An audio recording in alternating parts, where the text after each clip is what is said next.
Well, good morning. This is Micah Young with Micah Young Podcast. And we thank you so much for being with us and listening and watching. And we're just kind of going to dive right in today because we're doing a continuation of something that we started in the last podcast. And the concept that we've introduced or we're reminding each of us of is that we experience these things with the Lord. And whenever we enter into relationships, we bring what we have encountered, what the Father has expressed to us in our personal relationship, we bring that into our relationships with others. That works in the negative as well because we bring things into our relationships that happened, that were hurtful, that were damaging, that happened, that were misconception. And we bring that into relationships. And that's why so many relationships fail, because that's all we have to draw on is what we have experienced and what we've encountered on our own. And sometimes it's been very hurtful, and we bring that into relationships. The last time we talked about bringing forgiveness into a relationship. And bringing forgiveness into relationship starts with first experiencing the Father's forgiveness for me. You know, living on information only lasts as long as our memory can remember what it is I'm supposed to remember. But when we live in the awareness, we don't live out of what we know. We live out of what we're aware of.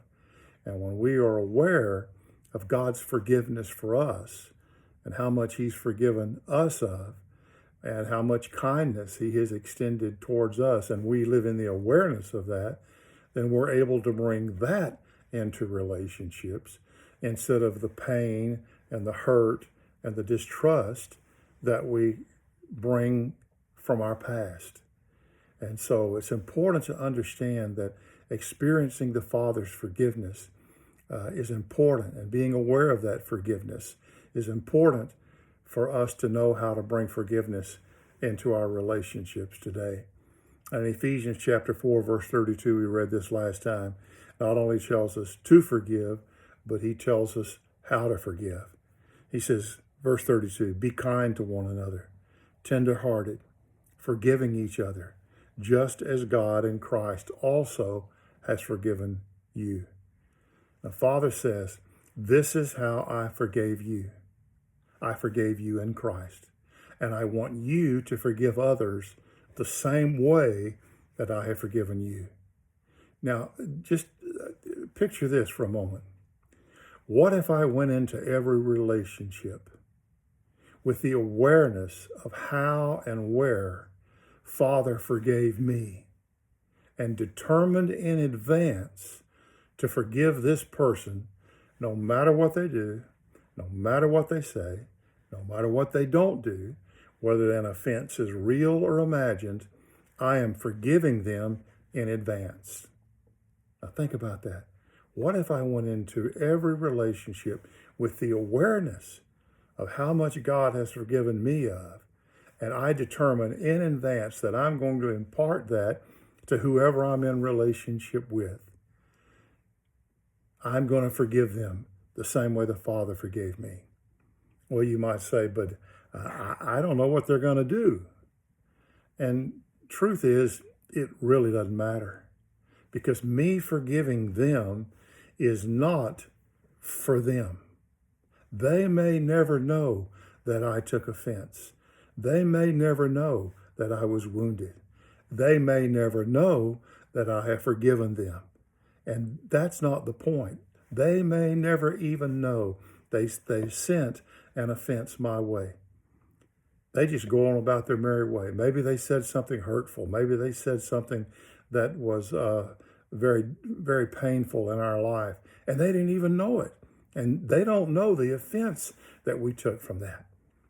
So me forgiving them is not for them, but it's for me. Me forgiving someone is first of all that the Father may be glorified and that he may be honored. That's the first reason I forgive someone, is so that the Father will be honored, so that the Father will be glorified. It is the Father's desire that I express Christ in every relationship. And unforgiveness, bitterness, resentment, holding grudges, that is not an expression of the Father's, that is not an expression of Christ. So the first reason that I forgive has nothing to do with them. Now, granted, if I forgive them, there's a good chance that our relationship is going to remain intact and may even be healthier. But I don't forgive them for their benefit. I forgive them because, first of all, it honors the Father. And second of all, it's for my well-being. We tend to justify our unforgiveness by thinking, if I forgive this person, then they're going to get away with it.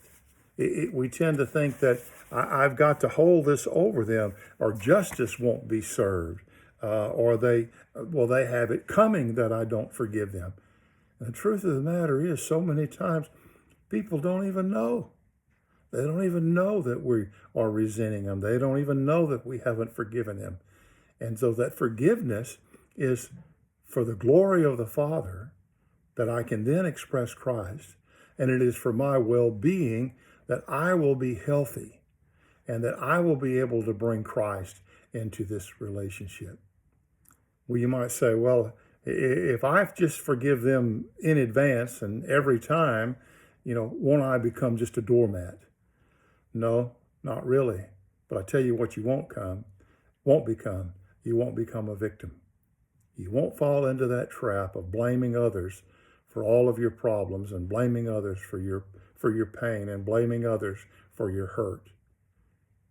That will be the distinction, because we'll be willing to accept responsibility that I can forgive you regardless of the situation. Well, you might say, well, but God might be able to forgive me that way, but I'm not God. Well, you just made my point. How can I place myself as judge over someone when the Father has chosen to forgive them? And he has.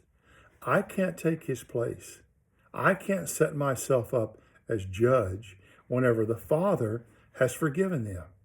Remember, this amazing forgiveness that the Father has extended to me, he has also extended to this person as well. And the Father is asking me to be an expression of that forgiveness to them. So I'm not God. Father says it's up to him to figure things out. It's up to him to work things out. And I can trust that he will, and he'll do it his way. But I have to remember that this amazing forgiveness that God has extended to me, he has extended the same thing to this person. And whenever I do something different other than extend that, I'm setting myself above the Father, because he knows everything about the situation. He knows everything about each of us in this relationship, and he still chose to forgive. What does that look like in practice? If I enter into this relationship and I determine going into the relationship that there's nothing you can say, there's nothing you can do to make me not forgive you, what does that look like? Well, it just means I forgive them in advance. I forgive them right up now. I forgive them before we ever even get into the relationship. Here's something else it means. It means I forgive them without them having to earn it. We have a tendency to think that justice has to be served. And in order for you to deserve forgiveness, for order you to get forgiveness, you need to earn forgiveness. And that means you need to stay away from me for an extended period of time. That means you need to make up for what you've done to me. The Father's forgiveness is without us having to earn it. And that's the posture of forgiveness we take towards others. I forgive you before you can do anything to try to earn it. It also means I forgive them completely. No exceptions. Remember last week we talked about the Father forgave us before the foundation of the world, that the Lamb was slain before the foundation of the world. So our forgiveness was already in God's economy before he ever created us who needed forgiveness. When I forgive the way the Father forgave me, I forgive them completely, all of the past, all of the present, and all of the future. The other thing is I forgive them on the basis of the cross. Sometimes we want to put people in penalty boxes for an undisclosed or undetermined period of time until I feel like forgiving you or till I feel like you've made up for the offense that you sinned. That's not on the basis of the cross. On the basis of the cross is without them asking forgiveness or even knowing that they have offended. It's not waiting on my feeling to forgive them, but making a choice to return this offense to the cross and consider the debt paid. Instead of embracing this offense, instead of nursing it, cursing it, and rehearsing it, in my heart, I just say, Father, I put this back on the cross where it belongs. I'm not going to try to carry it. I'm not going to try to hold them accountable for it because you have already forgiven them. And I choose to put that back on the cross where it belongs and not make me the judge of them until they measure up to it or until they pay for it. I consider the debt paid. I'm not waiting on this feeling to take place. It is a choice to return this offense to the cross and consider the debt paid. You don't owe me. You owe the Father. And the Father has accepted Christ as the payment for this sin and for this debt. It also means that I don't hold it against him in order to bring it up in the past. Have we ever done that, been in an argument or a discussion with someone, and all of a sudden we can remember all the things that they've done in the past, and we want to bring those up to strengthen our case or to reinforce our argument. But when I forgive the way the Father forgives, I don't bring it up. I don't even hold it against them. I don't hold on to it to use them against them at a later date because it's gone to the cross and Christ has paid for it, and that payment is sufficient. It means I don't use condemnation or judgment or guilt or shame or manipulation to put pressure on them. I mean, I grew up in a very manipulative environment, and there were times that we would do things and love would be withheld from us. Affection would be withheld from us. Engagement would be withheld from us. No conversations, no comments of encouragement from the person. It would just be silence, crickets. And the Father doesn't do that. He doesn't use guilt and shame and manipulation to get us to conform. It is his kindness that he extends towards us that causes us to change our mind. So we don't use that. We don't hold that stuff against people. Rather, I extend to them the grace that was extended to me from Christ.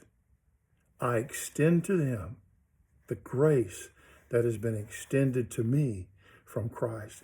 If I am aware of that grace, if I am aware of that forgiveness in my own heart, if the Father has been able to enlighten my heart to see the riches of God that are in Christ Jesus, if I am aware of the grace that has been extended to me, I can extend that grace to them, and I can do it with intentionality.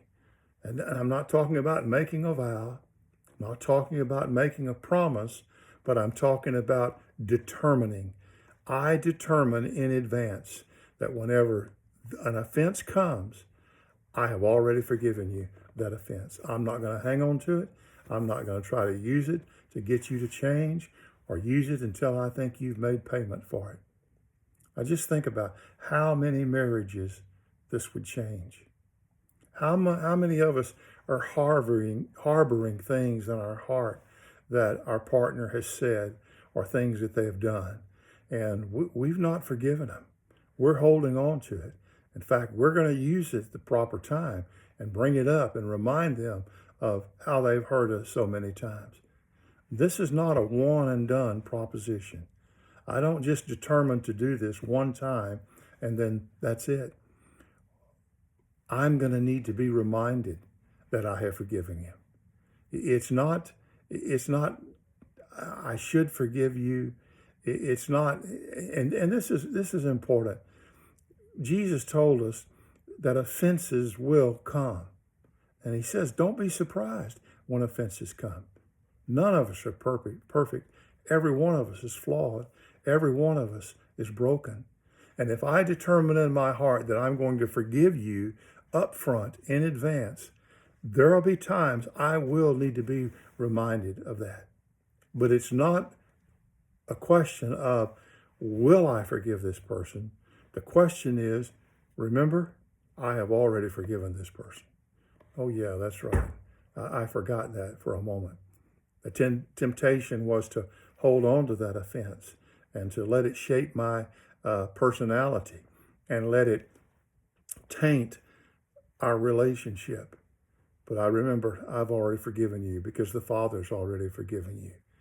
Now, that doesn't mean that the pain from that offense automatically goes away. The pain may still remain after the forgiveness is extended. It may take healing. It may take the Father working in my heart to release that pain that was there. But I don't wait for the hurt to heal in order to forgiving.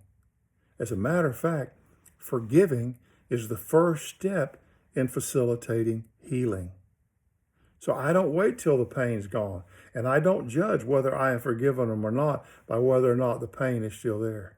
The wound from that offense can still be there, and the Father may be working that out in me, but I made a choice to forgive him. I make that choice based on the cross, not on whether or not I still feel the pain. Because the Father can work in that in me, can bring that in me, and can bring healing. But the first step for experiencing that healing is forgiving, releasing them. The Father doesn't desire that I be in bondage to any event in my past. And that happens. We get wounded, somebody offends us, and we hold on to that. And our life is now shaped because we're allowing that event to influence us still. We're chained to that. We go back to that. We chained to this person, our parents, or whether it was a relative, or whether it was a previous spouse, something they said or something they did. I'm still chained to that person. I'm still allowing that to control my life. But the first step is releasing that.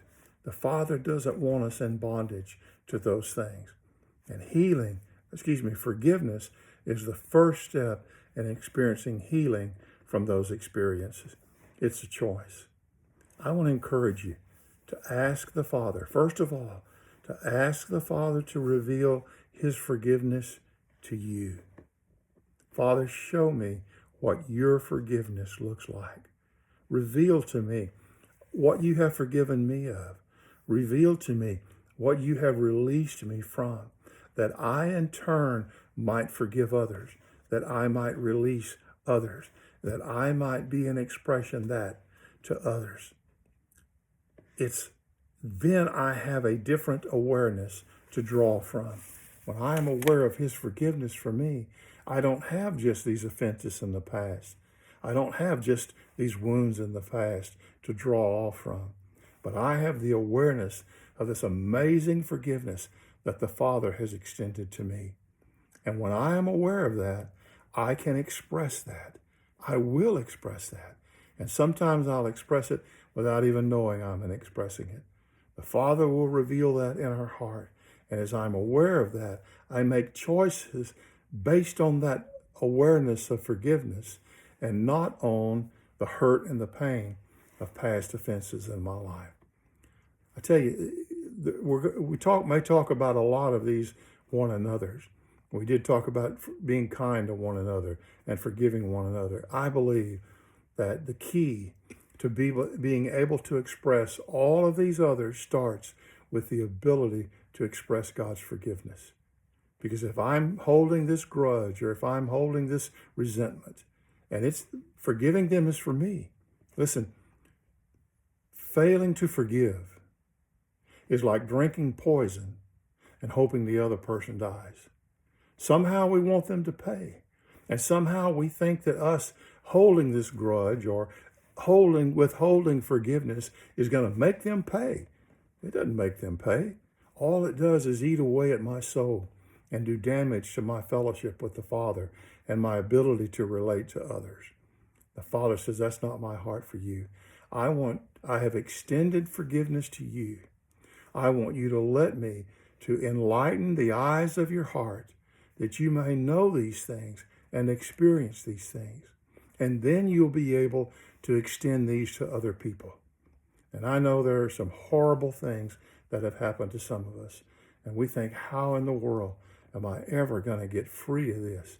Well, it starts with being aware of what the Father has forgiven me of, and then extending that awareness to others. Because the Father has extended the same grace to them that he has extended to me. I want to encourage you to just go to the Father and ask him, Father, show me what your forgiveness is like. Make me aware of that in my life, that I may be able to extend that to others. And in that secret place, in that quiet time, as you fellowship with him, just listen, look, and observe, and let him show you what he's done in your own heart. Thank you for being with us today. If you like what you've seen or heard, if you'll click like. If you're in YouTube and you're watching, if you'll subscribe, you'll get a notification every time there's a new one that comes out. Or you can just listen to it on Apple Podcast. You can download it if you're not at a place where you can watch it. But really do appreciate you watching and listening. And thank you so much. And may God's presence and all that the Father has done for you be real in your life. And may you walk in the awareness of that.